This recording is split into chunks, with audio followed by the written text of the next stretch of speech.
উচ্চ মাধ্যমিকে রাজ্যে অষ্টম ও মুর্শিদাবাদে প্রথম হয়ে তাক লাগালো বহরমপুরের রাতারঘাট এলাকার প্রত্যন্ত গ্রামের ছেলে কৌশিক ঘোষ। কৌশিক গোয়ালচান রেফিউজি হাইস্কুলের ছাত্র।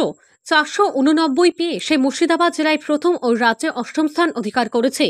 জানা যায় বুধবার দুপুর 2টোয় প্রকাশিত হলো উচ্চ মাধ্যমিকের রেজাল্ট, আর তাতে অষ্টম হয়ে সকলের নজর কাড়ল মুর্শিদাবাদের ছেলে কৌশিক ঘোষ। কৌশিকের বাড়ি মুর্শিদাবাদের বহরমপুর থানার রাধারহাট অঞ্চলের গোপজান্নাতপুর গ্রামে। বাবার নাম রঞ্জিত ঘোষ, তিনি ট্রেলারের পেশায় কর্মরত। ছেলের সাফল্যে খুশি পরিবার থেকে প্রতিবেশীরা। কৌশিক জানায় সে নিয়ম করে যতটা পড়াশোনা প্রয়োজন ততটাই করত, পাশাপাশি খেলাধুলা করত। যদিও তার মা জানায় ছেলের দিনে 8 থেকে 10 ঘন্টা পড়ত। কৌশিক জানায় তার এই সাফল্যের সবচেয়ে অবদান রয়েছে তার মায়ের। কি জানাচ্ছে কৌশিক ঘোষ ও তার পরিবার, দেখুন। ব্যুরো রিপোর্ট, KTN 5 গ্রাম নিউজ। প্রথম হয়েছে রাজ্যে অষ্টম, কেমন লাগছে? ভালো লাগছে। কত পেয়েছো?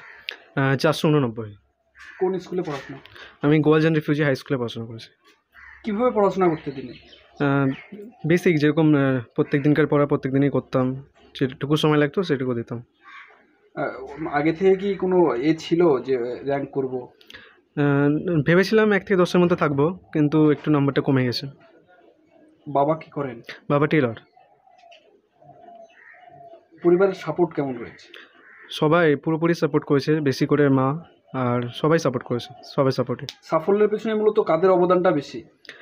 বেশি করে তো মায়েরই অবদান সব থেকে বেশি, আর তার পাশাপাশি অবশ্যই প্রাইভেট টিউটর, স্কুল মাস্টার, ওদেরও অবদান খুব বড়। আর তোমার বয়সী আরও ছেলে মেয়ে সামনে যারা পরীক্ষা দেবে তাদেরকে কি বার্তা দেবে? তাদেরকে শুভকামনাই করি, তারা যাতে তাদের সাফল্য পায়, যতটা পরিশ্রম করবে তত অনুযায়ী।